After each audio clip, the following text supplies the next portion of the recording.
Hey guys, welcome back to my channel. It's your girl, the Brooke Ashley, and today we are here to discuss The Real Housewives of Salt Lake City, Season 2, Episode 6. Let me just tell you guys, I know that I'm late with this recap, but when I tell you, this particular recap has been giving me so much trouble.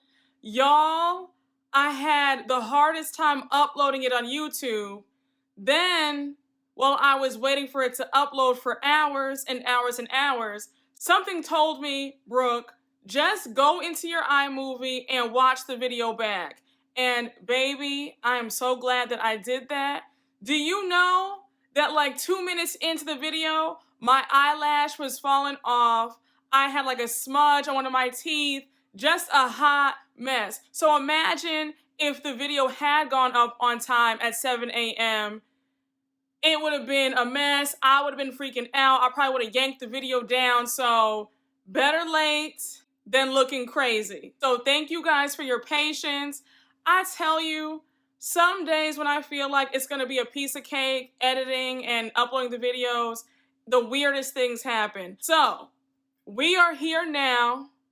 I hope you guys have your snacks ready because we have a lot to talk about.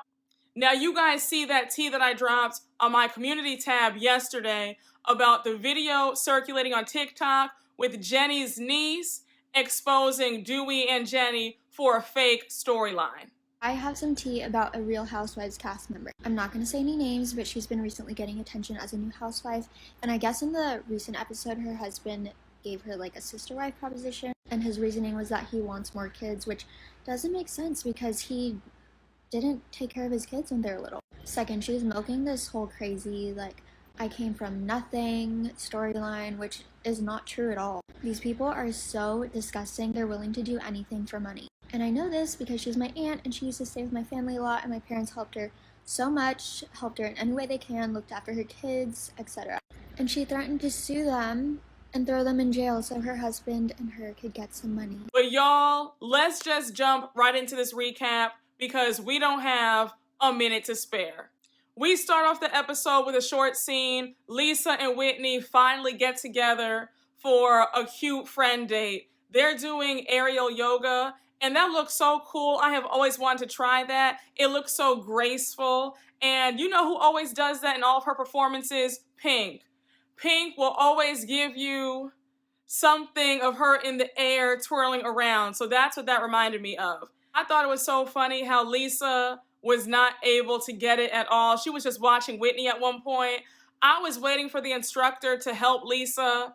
Like, girl, come on, at least try. And then Lisa kept saying, I haven't been to a gym or worked out in 9 years. So, you know, working out today, we're going to see how it goes. But Lisa does look very good. I mean, whatever she's doing, it is working. I will say that. So now they're joking around. They're coming up with stripper names. Whitney names herself Randy Starr. Lisa says that her nickname is going to be Princess Jasmine of Aladdin. Now, did you guys notice how happy Whitney was to be hanging out with Lisa one-on-one?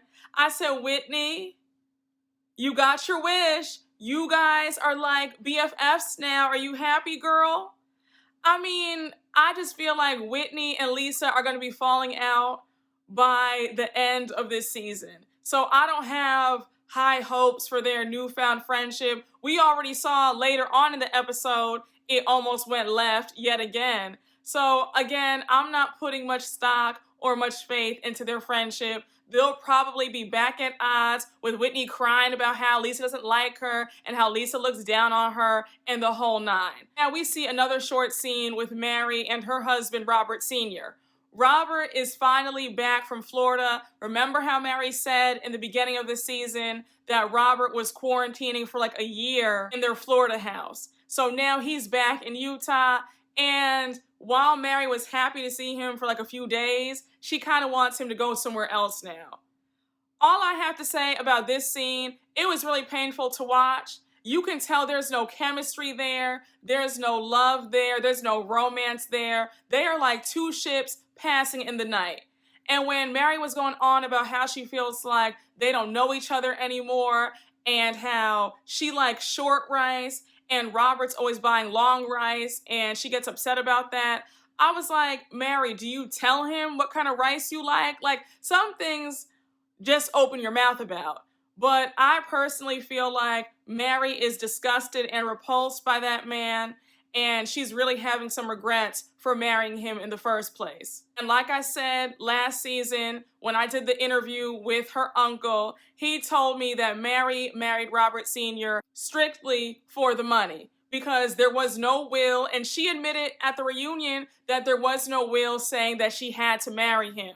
She did that on her own free will because she saw that there was a $10 to $20 million inheritance to gain.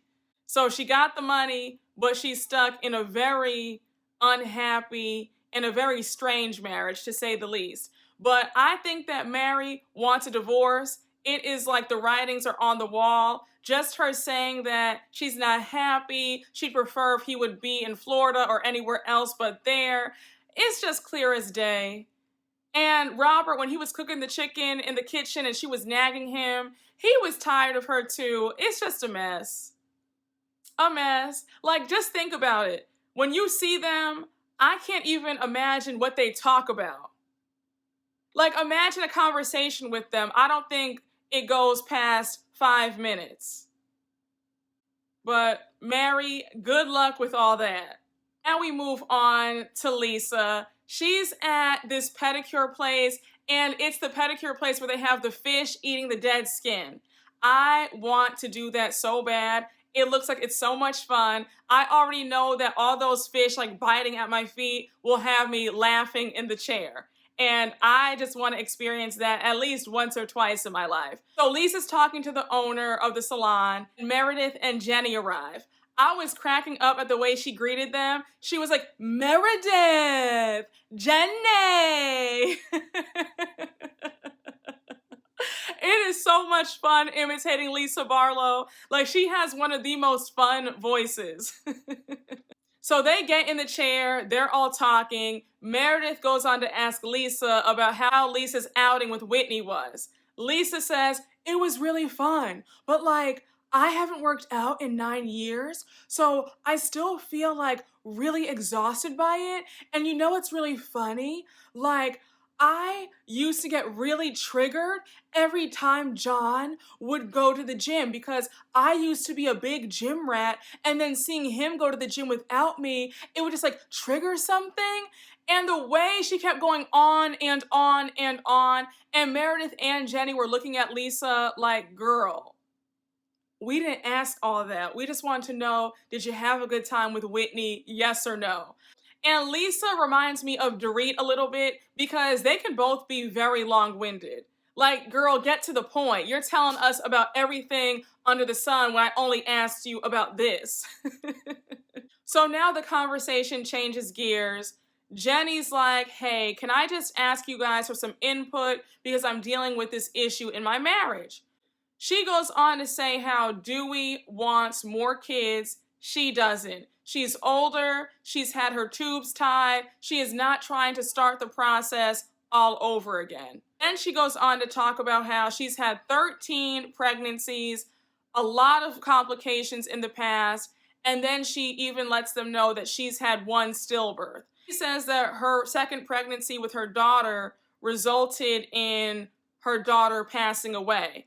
She says that at 42 weeks, she had to get an emergency C-section, and while it was happening, she had to be sedated. So while she was sedated, she, wasn't conscious of what was going on. She was out of it. So Dewey witnessed the whole entire thing. Jennie says in her confessional that when they lost their daughter, Dewey shaved his head because in their culture, that's a sign of respect for when you lose a loved one. So then she says that Dewey feels like he's lost a piece of something ever since their daughter passed. Meredith and Lisa are really choked up. Meredith says, look, I think that you guys should seek some counseling. That would really help you guys, and you don't want to let it fester and then cause a rift in your marriage. So here are my thoughts about this whole Jennie and Dewey situation. I really think that there is some truth to what the niece is saying because this just doesn't make any sense. Episode with Dewey saying that, he didn't care, he wanted to have a kid anyway. I think that was episode 3 or 4 when they were in their home talking about having more kids, or he was pressuring her to have more kids. Well, child, Jennie got on Instagram and was talking about how Dewey's a great man and he didn't mean anything by it and he was just joking. And that right there gave me pause, and I was like, wait, that doesn't make any sense. Because you're sitting here on our TV screens crying and calling your husband heartless and saying that it's really evil of him to pressure you to have more kids, knowing about all the complications that you've dealt with in the past. And now you're defending him on Instagram saying that he was joking. And when I posted the news about the niece on TikTok exposing Jennie and Dewey on the community tab, a lot of you guys feel the same way, that you don't feel like Jennie and Dewey are being honest about their storyline. Either way you slice it, it's craziness.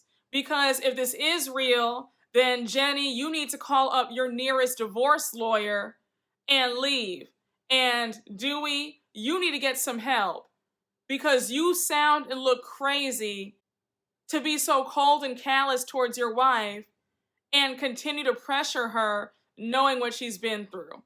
Now we move on to Jen Shah and her first assistant steward, because we know that Jen has 11 assistants. For what? We don't know.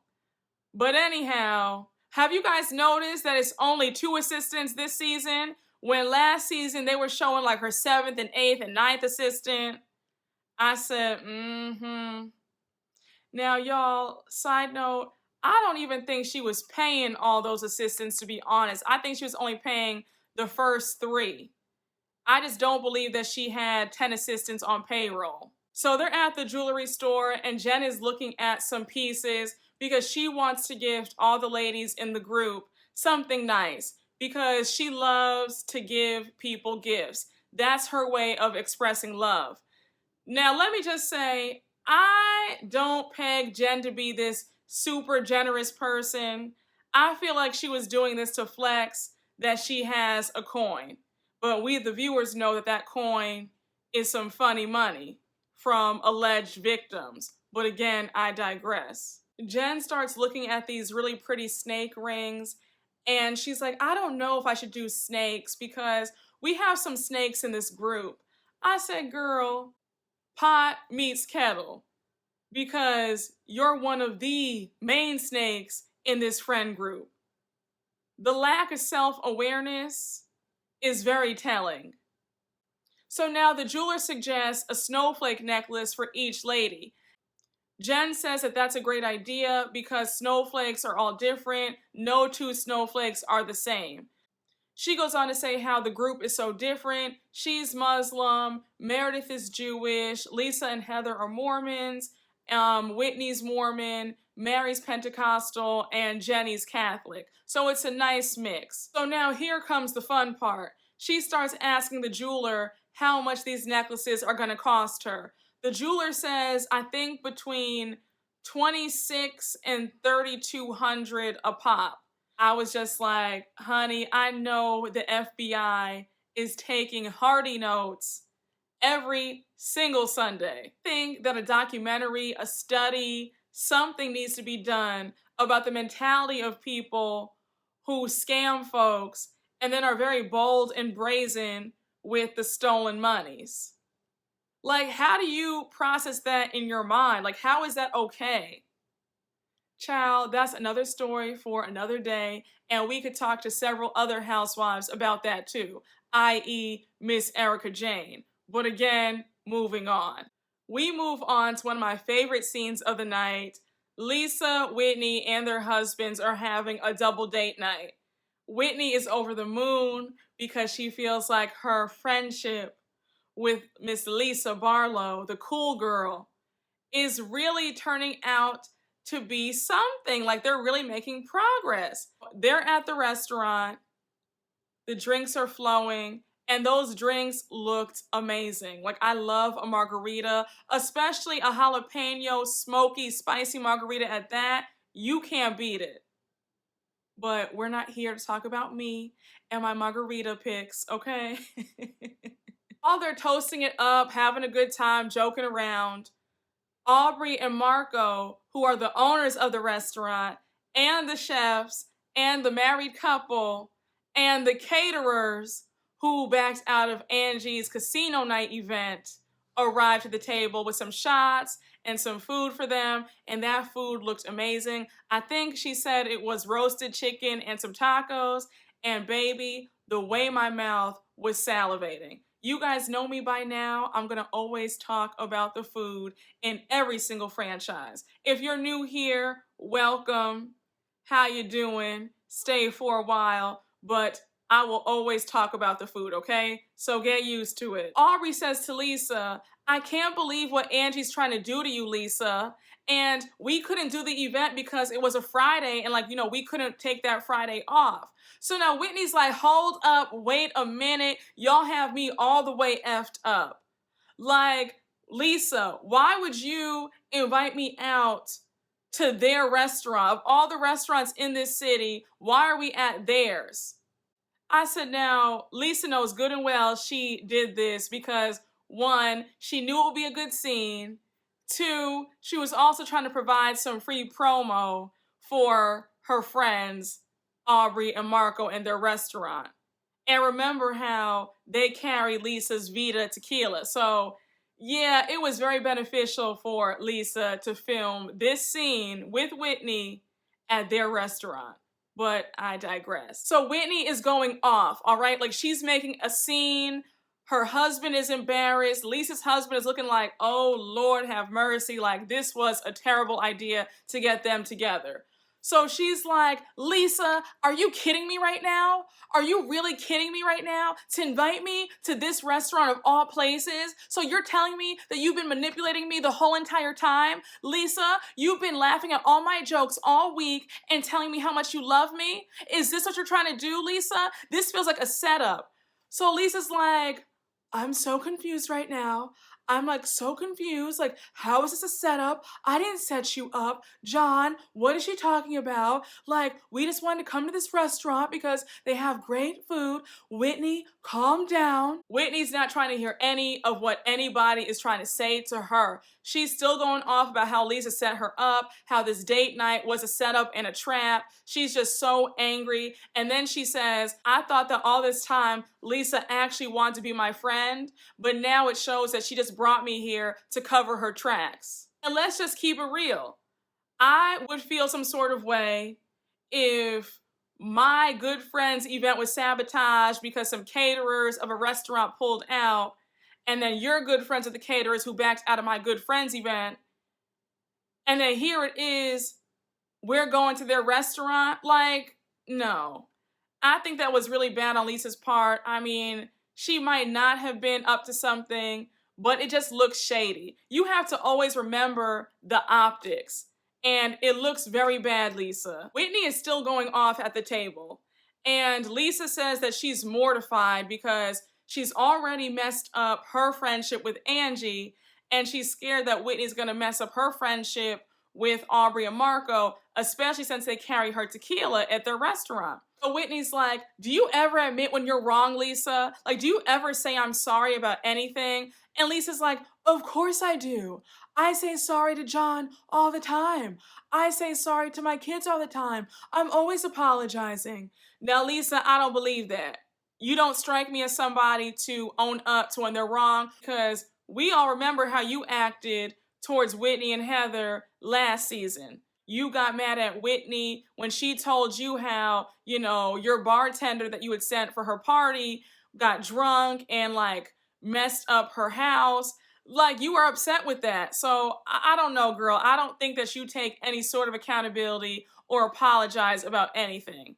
So finally, after all the back and forth, Whitney calms herself down. She's fanning herself, being super dramatic. And then she tells Lisa that she's willing to put this aside and start off on a clean slate again. So then Whitney says in her confessional that while she's willing to be friends with Lisa, she doesn't know if she'll ever be able to fully trust Lisa. Whitney, either you're going to be friends with this lady or you're not. Because if you're not going to trust Lisa, then you're probably going to have a very surface level friendship. You might as well just be acquaintances with Lisa and call it a day. In all seriousness, Lisa and Whitney just might not be a good friend match. And that happens sometimes. I know that you want to be friends with Lisa so bad, but I promise you, Whitney, there are other cool girls who will accept your friendship willingly, and it won't be all this mess and strife, and you looking at her at the corner of your eye because you don't trust her. I mean, like I said earlier in this recap, I don't see their friendship lasting. I definitely see them being on the outs by the end of this season. Now, Whitney, I'm also going to add that, girl, you look kind of foolish causing that big scene at the table to then, 10 minutes later, you're like, okay, let's be friends again. Like, let's just, sweep this under the rug. It's water under the bridge. We're cool again. Like, girl, what? I mean, if you want to be real dramatic, you should have left. That's what I thought you were going to do. But you stayed, finished the rest of your food, and chopped it up with Lisa and her husband.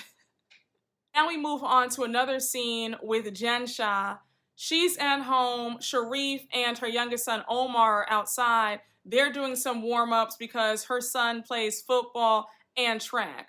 So Jen comes outside to join them. She's trying to be silly and playful. And when I tell you, Jen's son was not here for her at all. He was mean, mugging her the entire time. Jen's trying to make small talk and say how she wants to volunteer at his school and how she wants to see him more. And she's like, I could decorate your locker. Would you like that, Omar? And he's like, yes, ma'am. I mean, if that's what you want to do, like, go for it. And the way he said it, she knew that he didn't mean it. So she's like, is that the truth? Like, is that how you really feel? And he's like, I mean, no, like, I don't want you to come to my school. And so she has hurt feelings. She says in her confessional that the stuff that she was going through with the loss of her father, just all the emotional turmoil from last year, her behavior was off the rails, and her son witnessed everything. I'm not surprised that her son feels that way because Jen was borderline unhinged. And what we saw on the cameras was probably only a fraction of what she was doing behind closed doors when the cameras were off. Jen goes on to say how she wants to repair her relationship with her son and she hopes that he can feel safe around her again. That was just a really sad scene to watch. It's evident that her son is very hurt and he just doesn't want to be around his mom. Like, I think he's just so disgusted by her behavior. I don't think that he's forgiven her or forgotten about it. And, I think that Jen has a long road. I hope that they can repair their relationship. His body language and his facial expression was something of, he was like talking to a stranger almost. He was so cold to her. I said, this is just sad. Like I said in the first episode this season, if Jen does go to prison, and she's facing a pretty hefty sentence, because you know that America does not play when it comes to wire fraud, stealing folks' money. So that's just a mess in itself. But I feel like if she goes to prison, I think Sharif is going to be out the door because he's been trying to be out the door for a minute. And I definitely feel like her relationship with her boys is going to be even more strained. But again, I hope that she's able to rebuild her relationship with her youngest son. We move on to Mary and Meredith playing tennis. I said, Lord, another housewife who cannot play a lick of tennis. Mary, all that free time you have, if you don't go down and get a tennis instructor and learn how to play, I mean, absolutely abysmal. I said, first we had Erica Jane. She can't play. She was playing at Kathy Hilton's house. Remember that? Candace from Potomac. And now Mary. I said, my goodness. Can y'all learn? The only housewives who know how to play well, it seems, are my New York ladies. And before you ask, yes, I can play. I can play quite well. The doll was enrolled in tennis lessons as a little girl. Okay? And then I was also going to tennis camp in the summertime as a teenager. So don't do me because she can play. All right? Mary was out on that court. I said, no, ma'am. Y'all were better off going out to lunch, honey, because Mary didn't hit nary a ball. They take a break from playing tennis, if you could call that playing. I mean, Meredith looked good out there, but Mary, not so much. So they sit down to talk. They start discussing their marriages. Meredith says that Seth is trying to spend more time with her in Utah, but it's hard. Mary interjects and says, you know what? I really love your marriage. I love how you guys are far apart, but then when you get back together again, you guys, like, feel good. It's like absence makes the heart grow fonder. So now she goes on to ask Mary about her marriage. Mary reveals that her and Robert Sr. haven't slept in the same bed in years. So Meredith is like, wait, what? Mary's like, yeah, I mean, I thought it was weird at first, but, now I've gotten used to it and I really like it. Like, I like my space. Then she says in her confessional that she wishes that she could just change Rob Sr. And I'm like, again, it is evident that Mary wants to divorce this man. There is no physical attraction on her end. And my heart really broke for her when she was like, I just wish that I could feel like alive and like passionate, but I don't feel that.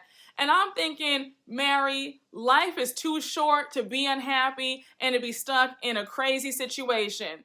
Nobody will judge you if you get a divorce. Like, go and free yourself because this situation isn't normal. And you're obviously not happy. Like, who wants to live like that for just years on end? You've already lived like this for 2 decades. You want to continue another 2 decades with this man living in this same way? Like, no. Also, Mary, what are you showing your son? You're showing your son that it's okay to stay in a loveless situation where, you guys don't talk to each other. There's no love there. You're secretly wishing that he could change into somebody else. Like, that's sad. If you come back for season 3, I hope that your storyline is divorce, divorce. Okay? I don't want to hear about anything else. It needs to be that you are leaving this marriage because this has to be one of the craziest unions that I have ever seen on reality TV. And that takes some doing because we've seen a lot of crazy stuff on TV. But I think that this takes the cake. And I'm not surprised that their marriage is like this because how they got together is crazy in the first place. I mean, your grandmother's second husband, really, girl? That's the best you could do? We move on to the final scene. Jennie and Dewey are having a date night on the slopes. They love skiing and they love to do a date night where it's an activity like hiking or swimming. So skiing is right up their alley. So they take a break and they sit down to talk. And of course, it's the same old thing. Dewey still pressuring Jennie to have another child when she has made it perfectly clear that the shop is closed and she is happy with the 3 children that they have. Jennie's like, I'm done. My tubes are tied. You know how old I am. I'm not trying to sit up here and change diapers or breastfeed, so it's not happening. Dewey throws out that he would like a surrogate. She's like, I don't think you understand. The answer is no. Like, why can't you be happy with the 3 beautiful kids that we have? Dewey makes a joke that he just loves their kids so much and he wants to replenish the earth with a lot of children. I was just pissed. Like, you know everything that your wife has gone through. Why are you doing this? And I also didn't like how he brought up the passing of their daughter. It felt like he was trying to guilt trip her into acquiescing and saying, okay, you know what, I'll have another kid to make you feel better. Like, I just didn't feel like his motives for bringing that up were pure. It just seemed like it was, I'm only bringing this up to make her feel bad so that way she'll say yes and I'll get my wish of having another child. How Dewey completely loses his mind and he brings up them bringing in a sister wife. Jennie says, "Come again?" Like, play that back for me. I know I'm not hearing what I think I just heard. Dewey says, like, why not? I mean, it's very common in our culture. He says that his grandfather had 4 wives and everybody was just fine. And he storms off. She's so heated. Oh! Shout out to everybody. I had fun. I gotta be good. And Dewey's like, come back, babe. Like, come back. And that's where I felt like this is all fake for the cameras, because the way he was calling her to come back, I don't know. Something about it felt very fake. I don't know. I feel like her reaction wasn't angry enough for me, because don't you ever suggest anything like that. I feel like there's something in the milk that just ain't clean about their whole situation. I just don't know if they're telling the truth. I'm starting to feel like it's just a little bit too scandalous for them to be talking about this on TV. Sometimes when things are too over the top, it's usually fake and calculated. And I mean, people really are fame hungry these days. So I don't put it past anybody, because people are really desperate to be on The Real Housewives. Like, don't get it twisted. The Real Housewives is the best paying reality show, and the promotion and the platform that you get from it too, folks would really give up their left arm to be a cast member. So Jennie just seems a little bit too thirsty for me. Like I was saying, when she was on Watch What Happens Live on Sunday, something about her, she just seemed too eager. She seemed too thirsty. Like, I said, I don't know. It's feeling a little bit fake to me. You slice it, whether they're faking or they're not faking, Dewey is still a jackass. Because you're also a jackass to go along with such a crazy plan in the first place, about a serious matter at that. But y'all, that was the episode. I hope you enjoyed my recap. And don't forget to like, comment, and subscribe. And I will see you all later. Bye.